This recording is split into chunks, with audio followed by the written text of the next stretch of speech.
Hello दोस्तों, क्या हाल है। तारीख आज 19 मार्च 2024, दिन मंगलवार, हिंदी तिथि 10वीं। और आइए बात करते हैं आज के मुख्य समाचार में देश भर की तमाम बड़ी खबरों पर नजर डालते हैं। देखिए, सबसे पहली खबर तो लोकसभा चुनाव से पहले इलेक्शन कमीशन यानी चुनाव आयोग ने एक बड़ा एक्शन लिया है और बिहार, उत्तर प्रदेश समेत 6 राज्यों के गृह सचिव को हटा दिया है। पश्चिम बंगाल के डीजी पर भी गाज गिरी और चुनाव आयोग ने ये 6 राज्यों के गृह सचिव को इसलिए हटाया क्योंकि ये एक से ज्यादा पदों पर कार्यरत थे। और वहीं चुनाव को लेकर सरकार ने सभी डिजिटल प्लेटफॉर्म्स को भी एक निर्देश जारी किया, जिसमें कहा कि AI यानी कि आर्टिफिशियल इंटेलिजेंस से चुनावी प्रक्रिया की अखंडता प्रभावित नहीं होनी चाहिए। IT मंत्रालय की तरफ से फेसबुक, इंस्टाग्राम, ट्विटर जैसे सभी सोशल मीडिया प्लेटफॉर्म को भी ये निर्देश जारी किए गए हैं, जिसमें कहा गया है कि ऐसे किसी भी प्रकार के पक्षपात या भेदभाव वाले कंटेंट का प्रसारण नहीं किया जाए। और देखिए, इस चुनावी माहौल के बीच पीएम मोदी और कांग्रेस नेता राहुल गांधी दोनों ने एक दूसरे पर आरोप लगाते हुए कहा। मोदी बोले, कांग्रेस ने नारी शक्ति का अपमान किया, तो वहीं राहुल गांधी ने लिखा कि पीएम को मेरी बातें अच्छी नहीं लगती, इसीलिए अर्थ बदल देते हैं। प्रधानमंत्री ने महिलाओं को शक्ति से संबोधित करते हुए कहा कि नारी शक्ति के लिए मैं जान लगा दूंगा। 4 जून को हो जाएगा मुकाबला, पीएम मोदी ने राहुल गांधी को ललकारा। और अभी आपको पता होगा, राहुल गांधी की कांग्रेस की भारत जोड़ो न्याय यात्रा भी समाप्त हो चुकी है और पक्ष विपक्ष दोनों नेता फुल चुनावी तैयारियों में लगे हुए हैं। देखिए, पीएम मोदी ने एक ही दिन में 3 राज्यों का दौरा किया, तेलंगाना, कर्नाटक और तमिलनाडु का। और यहाँ जनसभा को संबोधित करते हुए तेलंगाना में मोदी बोले कि इंडी गठबंधन की लड़ाई शक्ति के खिलाफ है। कर्नाटक में महिला वोटर्स को शक्ति का स्वरूप बताया पीएम ने और कोयम्बटूर में 4 किलोमीटर लंबा रोड शो भी निकाला। ये तस्वीरें आप देख सकते हैं। अभी पीएम ने पिछले 4 दिनों में दक्षिण भारत के कई राज्यों का दौरा किया। ये भारत के नक्शे में इसकी डिटेल भी आप देख सकते हैं। चलिए दोस्तों, अगली बड़ी महत्वपूर्ण खबर देखिए। सरकार ने आधार कार्ड को लेकर लोगों को आगाह किया, चेतावनी दी और कहा कि हर 12 डिजिट का नंबर आधार नंबर नहीं होता है और इसीलिए किसी को भी किराएदार या अपने यहाँ नौकरी पर रखने से पहले उसका आधार कार्ड वेरीफाई जरूर करें, क्योंकि कई बार किराएदार फर्जी आधार नंबर दे देते हैं। और इसीलिए सरकार ने आम लोगों के लिए ये सूचना जारी की कि हर 12 डिजिट वाला नंबर आधार नहीं होता है। आप किसी भी आधार कार्ड का वेरिफिकेशन ऑनलाइन भी चेक कर सकते हैं। इसकी सिंपल प्रोसेस है। सबसे पहले आप उदय के पोर्टल पर जाएं और माय आधार सेगमेंट में आधार सर्विसेज सेक्शन में वेरीफाई आधार नंबर पर क्लिक करें और इस तरह से इन सिंपल स्टेप्स को फॉलो करके आप आधार कार्ड का ऑनलाइन वेरिफिकेशन कर सकते हैं। और ये काम आप अपने एम आधार मोबाइल ऐप के जरिए भी कर सकते हैं, जिसके भी स्टेप्स आप देख सकते हैं। चलिए अगली बड़ी खबर देखिए। सुप्रीम कोर्ट ने SBI को आदेश जारी करते हुए कहा कि 21 मार्च तक इलेक्ट्रोल बॉन्ड की सारी जानकारी दें, यहाँ तक कि इलेक्ट्रोल बॉन्ड के नंबर भी बताएं। और SBI चेयरमैन ये भी हलफनामा दें कि कोई भी जानकारी छिपाई नहीं गई है। भले ही आपको पता होगा दोस्तों, सुप्रीम कोर्ट के ऑर्डर के बाद भारतीय स्टेट बैंक SBI ने चुनावी बॉन्ड का काफी डेटा जारी किया, लेकिन फिर भी पूरी बातें नहीं बताई गई, राइट। तो अब सुप्रीम कोर्ट के CJI DY चंद्रचूड़ ने SBI को सख्त हिदायत दी है और कहा कि इलेक्ट्रोल बॉन्ड का ऑल डेटा कंप्लीटली पब्लिक में जारी करें। इधर कांग्रेस भी बोले कि इलेक्ट्रोल बॉन्ड पीएम की हफ्ता वसूली योजना है। 21 फर्मों ने ED CBI की रेड पड़ने के बाद बीजेपी को करोड़ों रुपए का चंदा दिया। चलिए अगली बड़ी खबर देखिए। दिल्ली NCR में 10 ठिकानों पर ED ने छापेमारी की, 2 जगहों पर 65 लाख रुपए बरामद भी किए। कैंसर की नकली दवाओं के निर्माण और बिक्री से जुड़े मामले में ये ED ने छापामारी कार्यवाही की। और वहीं एक रिपोर्ट सामने आ रही है। देखिए दोस्तों, भारत के इंश्योरेंस सेक्टर पर विदेशी निवेशक भी काफी भरोसा कर रहे हैं। आंकड़ा देखिए जरा, पिछले 9 साल में 53,900 करोड़ रुपए का निवेश FDI के जरिए आया, यानी कि फॉरेन डायरेक्ट इन्वेस्टमेंट के जरिए भारत के इंश्योरेंस सेक्टर में आया है। और इस दौरान बीमा कंपनियों की संख्या में भी उल्लेखनीय इजाफा यानी बढ़ोतरी देखी गई भारत में। वैसे भारत के ग्रोथ रेट पर भी एक खबर आ रही है कि भारत मजबूत ग्रोथ करेगा, लेकिन चीन जैसा तेज नहीं हो पाएगा। मॉर्गन स्टैनली के चीफ इकोनॉमिस्ट बोले कि अगले कुछ साल 6.5 से 7% की दर से बढ़ेगी भारत की GDP। और वहीं देखिए, चुनाव आयोग के एक्शन के बाद विवेक सहाय बने पश्चिम बंगाल के नए DGP, क्योंकि पूर्व DGP को हटा दिया। मैंने आपको शुरुआत में खबर बताई थी ना। चलिए अगला अपडेट देखिए। देश की राष्ट्रपति द्रौपदी मुर्मू ने सिविल सेवा के अधिकारियों को संबोधित किया और कहा कि IAS कुशल प्रबंधन के लिए करें नई तकनीकों का प्रयोग। और खबर है कि 9 महीने बाद तिहाड़ जेल लौटे सत्येंद्र जैन। आम आदमी पार्टी नेता को देखकर पहचान पाना भी मुश्किल हो रहा है, क्योंकि इनका लुक काफी बदल गया है पहले के मुकाबले। इन्हें 10 महीनों की बेल मिली हुई थी। सुप्रीम कोर्ट ने अब इनकी जमानत अर्जी खारिज करके तुरंत सरेंडर करने का आदेश दिया था। तो आखिरकार 10 महीनों बाद सत्येंद्र जैन फिर से तिहाड़ जेल पहुंचे। इनके काफी वीडियोस वगैरह भी वायरल हुए थे, आपको पता होगा, जेल में पेड़ दबाते हुए, मसाज करवाते हुए। और तब आपने देखा होगा कि नेता आखिरकार जेल में भी कैसे रहते हैं। बहरहाल चलिए अगली बड़ी खबर देखिए। 50 से ज्यादा यूनिकॉर्न, 50,000 बिजनेसमैन, ये महाकुंभ देखकर हिल जाएंगे 20 से ज्यादा देश। दरअसल भारत में स्टार्टअप महाकुंभ की शुरुआत हो चुकी है और इसमें 2000 से ज्यादा उद्यमी शामिल हो रहे हैं। दिल्ली के प्रगति मैदान में 18 मार्च से ही 3 दिन तक ये स्टार्टअप महाकुंभ शुरू हो चुका है और इसमें इस बार सरकार भी बड़ी भूमिका निभा रही है। लगभग 50 यूनिकॉर्न और 50,000 बिजनेसमैन इसमें आएंगे और भी डिटेल आप देख सकते हैं। और वहीं देखिए दोस्तों, दुर्घटना से जुड़ी एक बड़ी दुख भरी खबर। पश्चिम बंगाल के कोलकाता में 5 मंजिला एक बिल्डिंग गिर गई, जिसमें 8 लोगों की मौत हो गई। अभी भी कई लोगों के मलबे में फंसे होने की आशंका है। आरोप लगाए जा रहे हैं कि इस बिल्डिंग का निर्माण बगैर परमिशन हो रहा था। ये अंडर कंस्ट्रक्शन बिल्डिंग थी, मतलब निर्माण कार्य चल रहा था इसका, लेकिन कल रविवार देर रात ये गिर गई, ढह गई। ये ठेके में जो काम करवाते हैं ना, तो ठेकेदार क्या करते हैं कि घटिया क्वालिटी की सामग्री यूज करते हैं कंस्ट्रक्शन में, मतलब निर्माण कार्य बिल्कुल घटिया तरीके से करवाते हैं और यही वजह है कि इस तरह के बड़े हादसे होते हैं। इस हादसे के बाद पश्चिम बंगाल के मुख्यमंत्री ममता बनर्जी ने दुख जताया और पीड़ितों के लिए मुआवजे का ऐलान भी किया। चलिए अगली खबर देखिए। मोदी के खिलाफ आचार संहिता उल्लंघन की शिकायत दर्ज हुई। टीएमसी सांसद ने इलेक्शन कमीशन को लिखा कि आंध्र प्रदेश में प्रचार के लिए वायुसेना का हेलीकॉप्टर इस्तेमाल किया गया, जो कि आचार संहिता का उल्लंघन है। आचार संहिता लगने के बाद पीएम मोदी के खिलाफ एक और याचिका लगाई गई, जिसमें कहा गया कि हटवाई जाए पीएम मोदी की तस्वीरें। एक्टिविस्ट ने चुनाव आयोग को लीगल नोटिस भेजा, जिसमें लिखा कि सभी सरकारी और अर्ध सरकारी कार्यालयों से प्रधानमंत्री नरेंद्र मोदी की तस्वीरें हटवा दी जाए। चलिए अगली बड़ी खबर देखिए। बिहार में एनडीए में हुआ सीटों का बंटवारा।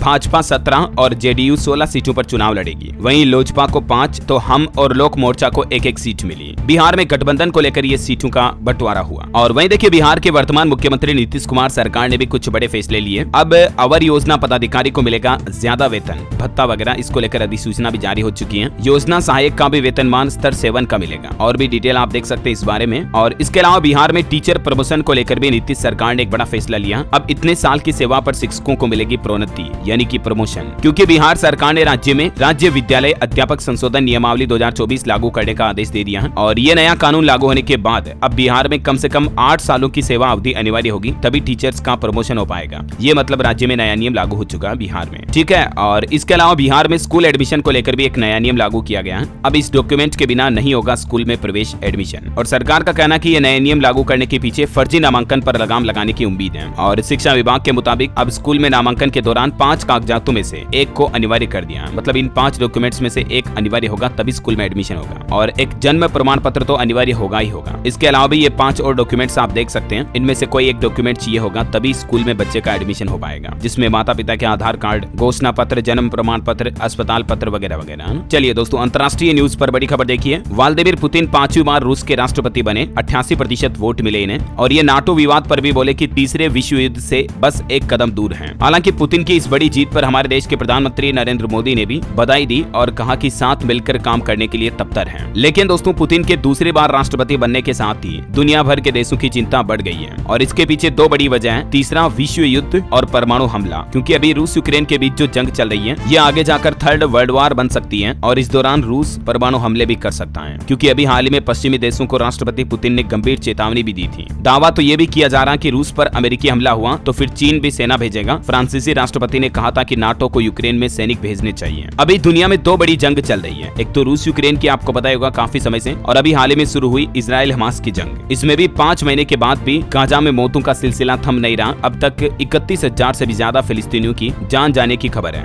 यानी इजराइल हमास की जंग भी रुकने का नाम नहीं ले रही है। और वहीं देखिए, एक और बड़ी खबर, दक्षिण कोरिया पहुंचे अमेरिकी विदेश मंत्री, तो उत्तर कोरिया ने भी मिसाइलें दागी। आधे घंटे में 3 बैलिस्टिक मिसाइलें फायर की। इनकी रेंज 350 किलोमीटर है। दुनिया में उथल फुथल सी मची हुई है। अभी भी पता नहीं इंसान धरती को खत्म करके रहेगा या क्या करेगा। मैंने आपको कल ही इस मुद्दे पर एक विस्तृत रिपोर्ट भी बताई थी। अगर आप इंटरेस्टेड हैं इन चीजों को देखने के लिए, तो आप ये वीडियो जाकर देख सकते हैं। परमाणु हमला, तीसरा विश्व युद्ध। ओके, बहरहाल चलिए आगे बढ़ते हैं खबरों में। देखिए, इस बार चुनाव के बीच एक रिपोर्ट भी सामने आ रही कि 2009 के मुकाबले दुगुनी हुई राजनीतिक पार्टियां भी। हालांकि इनमें 95% पार्टियां कोई भी सीट नहीं जीतती हैं। कुछ पार्टियां तो एक्चुअल बताऊं तो कागजों में चलने के लिए ही बनती हैं। बाकी मैं ज्यादा नहीं बोलूंगा, फिर आपको पता है अभी आचार संहिता लगी हुई है। और इधर चुनाव को लेकर निर्वाचन आयोग ने तैयारियां भी तेज कर दी हैं। अंतर्राष्ट्रीय सीमाओं पर भी चेकिंग बढ़ाने के निर्देश दिए। दुर्गम क्षेत्रों में ड्रोन के जरिए निगरानी की जाएगी। तो वहीं आचार संहिता लागू होने के साथ ही देश भर के सभी राज्यों में सख्ती से पाबंदियां शुरू हो चुकी हैं। जहां पिछले चुनावों में विवाद हुए, लड़ाई झगड़े हुए ना, उनकी सूची अलग से बनाई जा रही इस बार चुनाव आयोग द्वारा। और उन जगहों पर हर 15 मिनट में मोबाइल यूनिट जाएगी सुरक्षा कर्मियों की। इधर आचार संहिता के बाद अब बैंकों के लेन देन पर भी नजर रखी जा रही है। चुनाव कार्यालय जाएगी 10 लाख से ज्यादा के ट्रांजेक्शन की रिपोर्ट। कैश वैन पर भी नियम लागू होगा। पंजाब में भी देखिए 24 घंटों में हटाए गए 19,000 फ्लेक्स बोर्ड। विकास प्रोजेक्ट पर भी निर्वाचन आयोग की नजर है। और सी विजिल ऐप से शिकायत करने के बाद 100 मिनट में एक्शन लिया जाएगा। ये लोकसभा चुनाव को लेकर चुनाव आयोग एक्शन मोड में आ गया है। बहरहाल अभी तो कुछ और महत्वपूर्ण और काम की खबरें देखेंगे दोस्तों, लेकिन फिलहाल आज के मौसम समाचार पर नजर डाल लेते हैं। और साथ ही आपसे एक छोटी सी रिक्वेस्ट ये भी है कि अगर आपने DLS न्यूज चैनल को अभी तक भी सब्सक्राइब नहीं कर रखा ना, तो फटाफट से सब्सक्राइब करके बेल आइकन दबा दो। 1 सेकंड लगेगा बस। इससे होगा ये कि आपको तमाम बड़ी खबरें, रोजाना के मुख्य समाचार, बड़े सरकारी ऐलान, नई योजनाओं की जानकारी सबसे पहले आपके मोबाइल पर मिलती रहेगी। और साथ ही आप अपने DLS भाई के साथ बातचीत भी कर पाओगे, क्योंकि आप सब्सक्राइब करके मुझसे जुड़ जाओगे। चलिए टाइम वेस्ट बिल्कुल भी नहीं करेंगे, 1 सेकंड भी बर्बाद ना करते हुए सीधे आगे बढ़ते खबरों में। देखिए आप, झारखंड में साइक्लोनिक सर्कुलेशन का दिखेगा असर। आज से ही तेज हवाएं चलेगी। ओले गिरने की भी संभावना कई जगहों पर। झारखंड के कई जिलों में तेज बारिश का येलो अलर्ट भी जारी किया मौसम विभाग ने। और भी स्काईमेट वेदर की रिपोर्ट के मुताबिक अगले 24 घंटों के दौरान मौसम की संभावित गतिविधियां क्या रह सकती हैं, जिसकी जानकारी भी आप देख सकते हैं स्क्रीन पर। चलिए आज के सराफा बाजार पर नजर डालते हैं सोने चांदी के रेट पर। तो आज सोने चांदी की कीमतों में गिरावट आई है। सोना 65,270 रुपए प्रति 10 ग्राम पर रह गया। चांदी भी 74,000 रुपए के नीचे आई। सोने में 289 रुपए की गिरावट देखी गई। और भी अलग अलग कैरेट के हिसाब से सोने का रेट क्या चल रहा है आप देख सकते हैं। और चांदी में 438 रुपए की गिरावट के बाद अभी चांदी 73,712 रुपए प्रति किलोग्राम पर चल रही है। ओके, और चलिए आगे बढ़ते खबरों में। देखिए भारत और सेशेल्स के बीच कल सोमवार से ही 10 दिवसीय युद्धाभ्यास शुरू हुआ। भारतीय सेना की 45 कर्मियों वाली टुकड़ी यहाँ रवाना हुई। और खबर है बाबा बागेश्वर धाम के पंडित धीरेन्द्र कृष्ण शास्त्री का उत्तर प्रदेश के मुरादाबाद जिले में अभी दिव्य दरबार लग रहा है। अगर आप भी हनुमंत कथा सुनना चाहते हैं तो 3 दिन तक उनका दरबार लगेगा यहाँ। चलिए अगली खबर देखिए। रेसलर्स खिलाड़ियों से जुड़ी IOA ने रेसलिंग की एडहॉक बॉडी भंग की। खेल मंत्रालय का सस्पेंशन भी बरकरार है। इस बीच WFI के प्रेसिडेंट बोले कि पहलवानों को फॉरेन में ट्रेनिंग दिलाएंगे। वही देखिए मध्य प्रदेश के बाद अब राजस्थान में भी कांग्रेस को बड़ा झटका लगा। सचिन पायलट के एक काफी करीबी नेता बीजेपी में शामिल हो गए और ये बड़ी चर्चा हो रही है प्रोफेसर विक्रम सिंह गुर्जर की, जो सचिन पायलट के सबसे खास माने जाते हैं, लेकिन अभी वो बीजेपी में आ गए हैं। किसानों से जुड़ी बड़ी अच्छी खबर है। होली से पहले सरकार ने किसानों को एक गुड न्यूज दी है। अब इस पोर्टल से अपनी उपज की कर सकेंगे होम डिलीवरी भी। ONDC के साथ ई-नाम मोबाइल ऐप के इंटीग्रेशन से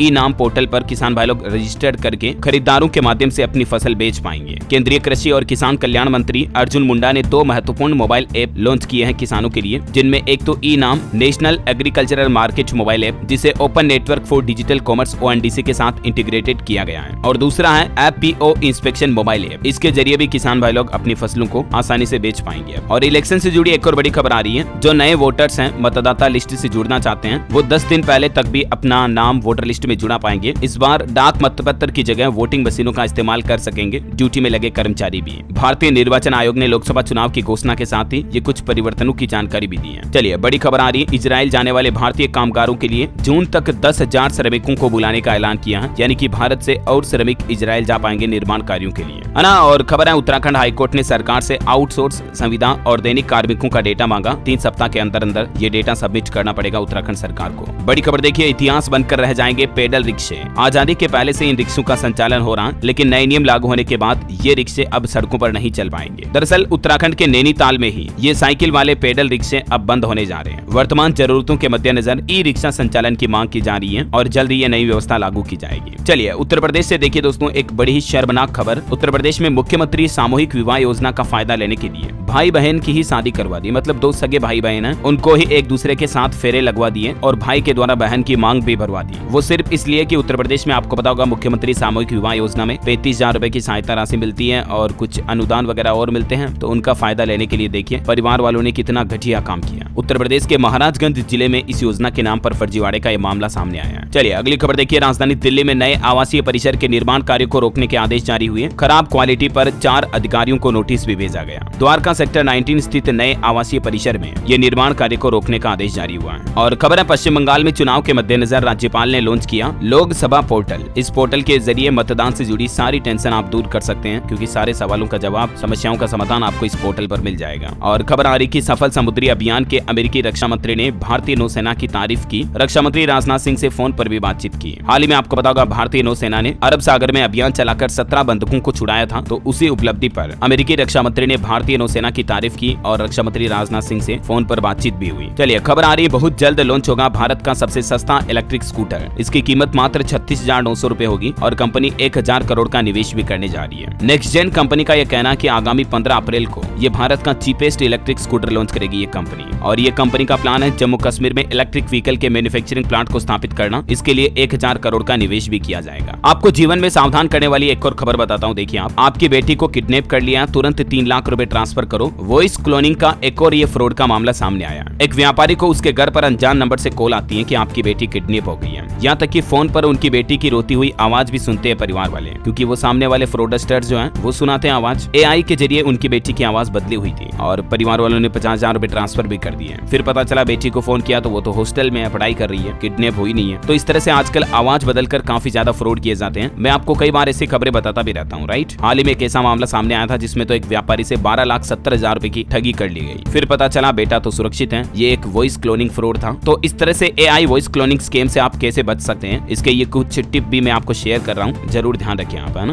देख लीजिएगा थोड़ा वीडियो को पॉज करके। कहने का मतलब यही है दोस्तों, क्रॉस वेरीफाई करें, जल्दबाजी ना करें और कॉल को अच्छे से कंफर्म करने की कोशिश करें। ओके, और चलिए अगली बड़ी खबर देखिए। तेलंगाना की राज्यपाल ने भी इस्तीफा दिया, वो लोकसभा चुनाव भी लड़ सकती है, ऐसी भी संभावना जताई जा रही है। खबर आ रही, जेल में बंद एलवीस यादव की मुश्किलें अब और बढ़ी। उत्तर प्रदेश नोएडा के बाद अब हरियाणा गुरुग्राम पुलिस भी एक बड़ा एक्शन लेने जा रही है यूट्यूबर एलवीस यादव को लेकर। दरअसल अब गुरुग्राम पुलिस एक्शन लेने वाली है। यूट्यूबर सागर ठाकुर उर्फ मैक्सटैंड के साथ कथित तौर पर हाल ही में मारपीट का मामला सामने आया था, आपको पता होगा, सीसीटीवी वीडियो भी वायरल हुए थे। तो उस पर गुरुग्राम पुलिस एलवीस यादव का पेशी वारंट हासिल करेगी। हालांकि मीडिया रिपोर्ट्स ऐसी भी आ रही कि एलवीस ने चौंकाने वाला कबूलनामा किया, कहा कि मैं पार्टियों में सांपों और उनके जहर की सप्लाई करता था, मतलब ऐसे लोगों के संपर्क में था मैं। ऐसी भी मीडिया रिपोर्ट्स आ रही। अमर उजाला, नवभारत टाइम्स ने ये खबरें लगाई है। हालांकि इस खबर की सच्चाई की पुष्टि मैं नहीं करता हूँ। बहरहाल ये तो वक्त ही बताएगा, न्यायालय की जांच के बाद पता चलेगा कि एलवीस वाकई में राइट है या रॉन्ग है। फिलहाल देखिए अगली खबर। भारत जोड़ो न्याय यात्रा के समापन पर राहुल गांधी ने भाजपा पर निशाना साधा, तो वहीं मध्य प्रदेश के पूर्व मुख्यमंत्री शिवराज सिंह चौहान भी बोले कि राहुल ने विफल यात्रा का समापन किया। न्याय यात्रा जहां से गुजरी वहां बड़े नेताओं ने कांग्रेस छोड़ी। देखिए जरा, मतलब तो ये कांग्रेस भाजपा पक्ष विपक्ष की बयानबाजी चल रही है। और इसी बीच मध्य प्रदेश से एक और खबर आ रही कि अब अवैध कॉलोनी वैध नहीं होगी एमपी में। अवैध कॉलोनी काटने वालों पर एनएसए कानून लगाया जाएगा। पूर्व सीएम शिवराज की नीति के उलट कानून बनाएगी अब मध्य प्रदेश की नई सरकार। और खबर आ रही कि लोकसभा चुनाव के दौरान पेट्रोल डीजल का पर्याप्त स्टॉक रखें। सभी जिला निर्वाचन अधिकारियों को ये निर्देश जारी किए गए। बिल के साथ कूपन दिखाने पर भुगतान करेंगे पेट्रोल डीजल का। रेलवे से भी खबर है, रेलवे ने लोगों को होली पर बड़ी सौगात दी है। 13 जोड़ी अतिरिक्त होली स्पेशल ट्रेनों का परिचालन होगा बिहार राज्य से। अब तक यहाँ पर कुल 64 जोड़ी होली स्पेशल ट्रेनें चलाने की घोषणा कर दी है रेलवे ने। और बड़ी खबर आ रही है, हरियाणा कर्मचारी चयन आयोग का जल्द ही गठन करेगी हरियाणा सरकार। एक चेयरमैन होगा इसमें और 6 मेंबर के लिए आवेदन भी मांगे गए हैं। मुख्यमंत्री बदलने पर खत्री इस्तीफा भी दे चुके हैं। वहीं देखिए बड़ी खबर, हिमाचल के भी होम सेक्रेटरी पद से हटाए गए। चुनाव आयोग ने एक्शन लिया। मैंने आपको शुरुआत में खबर बताई ना, उसमें हिमाचल के साथ ही उत्तराखंड के भी गृह सचिव हटे हैं। सचिव मुख्यमंत्री का पदभार होने की वजह से इन्हें केंद्रीय चुनाव आयोग ने सचिव गृह पद से हटाया। चलिए खबर है, भारत के इस राज्य में शुरू हुआ इंडिया रेसिंग फेस्टिवल 2024 का आयोजन। जेके टायर्स और रेसिंग प्रमोशंस की साझेदारी में कई बड़े स्टंट्स भी देखने को मिल रहे हैं। हैदराबाद स्थित अखिलेश रेड्डी के नेतृत्व में RPPL का ये आयोजन हुआ। और जम्मू कश्मीर में फॉर्मूला 4 कार रेसिंग प्रोग्राम भी चल रहा। पीएम मोदी ने कहा कि रेस को देखकर खुशी हुई। और एक बड़ी चिंताजनक खबर देखिए, वैज्ञानिकों ने खुलासा किया कि प्लास्टिक में 16,000 से ज्यादा घातक रसायन केमिकल होते हैं, जिनमें से 4200 तो सबसे ज्यादा खतरनाक होते हैं। हालिया ताजा साइंस की एक नई रिसर्च में खुलासा हुआ है। नॉर्वेजियन रिसर्च काउंसिल के सहयोग से तैयार की गई ये state of the science on plastic chemicals नामक रिपोर्ट के मुताबिक जितने भी तरह के प्लास्टिक का अध्ययन किया गया वे सभी हानिकारक रसायन छोड़ते हैं। कभी दुनिया के लिए बेहद उपयोगी समझा जाने वाला प्लास्टिक आज दुनिया के लिए बड़ी समस्या बन चुका है। और इसीलिए दोस्तों जितना हो सके प्लास्टिक, पॉलीथीन वगैरह हर एक प्लास्टिक चीजों का इस्तेमाल कम करें। प्लास्टिक डिस्पोजल में चाय ना पिए, है ना। चलिए कुछ एजुकेशनल अपडेट्स देखिए सरकारी नौकरी वगैरह को लेकर। एक तो यूपीएसएससी में जूनियर इंजीनियर के 4016 पदों पर भर्ती निकली हुई है। एज लिमिट 40 साल और इसमें फॉर्म भरना काफी लेट शुरू होंगे। 7 मई से 7 जून इसकी लास्ट डेट होगी, ठीक है। और इसके अलावा उत्तराखंड में टीचर के 1544 पदों पर भर्ती निकली हुई है। एज लिमिट 42 साल होगी इसमें और इसमें आवेदन 22 मार्च से शुरू होंगे इसी महीने से। इसकी लास्ट डेट 12 अप्रैल होगी। अच्छा, और साथ ही उत्तराखंड लोक सेवा आयोग की तरफ से भी PCS के लिए रजिस्ट्रेशन शुरू हो चुके हैं। एज लिमिट 42 साल, ग्रेजुएट्स के लिए मौका। 14 मार्च से आवेदन शुरू हो चुके हैं। ऑलरेडी 3 अप्रैल लास्ट डेट है। ओके, और चलिए कुछ और खबरें देख लेते हैं। लद्दाख में रबहर एक खेल शिक्षकों का मानदेय बढ़ाया गया। अब 18,000 रुपए हर महीने मिलेंगे। काफी समय से ये मांग कर रहे थे। और वह देखिए उत्तर प्रदेश के बरसाने में 10 क्विंटल से ज्यादा रंग गुलाल उड़े, फूलों से होली खेली गई। होली से पहले ये मतलब मथुरा बरसाने में तो बहुत ही भव्य होली खेली जाती है। ये तस्वीरें भी आप देख सकते हैं भव्य कार्यक्रम की। और खबर है दोस्तों, अडानी ग्रुप अगले वित्त वर्ष में 1.2 लाख करोड़ का निवेश करेगा। 2024-25 में कैपिटल का 70% हिस्सा रिन्यूएबल एनर्जी और ग्रीन हाइड्रोजन के लिए खर्च होगा। ये निवेश की खबर तो मैंने आपको कल ही बता दी थी, लेकिन नया अपडेट ये है कि 70% हिस्सा जो अडानी ग्रुप खर्च करेगा ना, वो रिन्यूएबल एनर्जी पर खर्च करेगा, जैसे सोलर्स, मतलब सौर ऊर्जा वगैरह पर, है ना। और वहीं देखिए बॉलीवुड से एक बड़ी खबर आ रही है। रोड एक्सीडेंट में घायल हुई साउथ की एक्ट्रेस अरुंधति नायर अभी ये वेंटिलेटर पर है। दोस्तों ने फाइनेंशियल सपोर्ट की मांग भी की है। हम जल्द से जल्द इनके स्वस्थ होने की कामना करते हैं। अच्छा, एक इंटरेस्टिंग खबर बताता हूँ आपको। देखिए ब्राजील में है दुनिया की सबसे उम्रदराज महिला। इनके आईडी कार्ड में डेट ऑफ बर्थ 10 मार्च 1905 है। इनकी पड़पोती बोली की 119 साल की है। हमारी दादी 130 साल जिएगी अभी तो। देखिए मतलब आना, मतलब दादी अभी भी कितनी जवान दिख रही है, हिम्मत वाली लग रही है ना। चलिए अंत में आज के राशिफल पर नजर डाल लेते हैं। देखिए कन्या, तुला और मीन राशि के लोगों को रुका हुआ पैसा मिलने की संभावना है। बिजनेस में थोड़ा संभल कर रहे मकर राशि के लोग आज 19 तारीख को। इसके अलावा मिथुन राशि के लोग पैसों का सही इस्तेमाल करें और वृश्चिक राशि के लोगों की भी चिंताएं दूर होगी, है ना। और आप मुझे कमेंट करके बताइए दोस्तों कि आप भारत के कौन से राज्य में रहते हैं, कौन से राज्य के कौन से जिले से ये वीडियो देख रहे हैं, कमेंट करके बताइए। साथ ही इस वीडियो को लाइक और शेयर करना, DLS न्यूज चैनल को सब्सक्राइब करके बेल आइकन जरूर दबा देना। रोजाना ऐसी इन्फॉर्मेटिव काम की खबरें, महत्वपूर्ण मुख्य समाचार, नए नियम देखते रहने के लिए। ख्याल रखिएगा अपने आप का, अपने परिवार का। मिलेंगे अगले नेक्स्ट अपडेट में, तब तक के लिए जय हिंद, जय भारत, वंदे मातरम।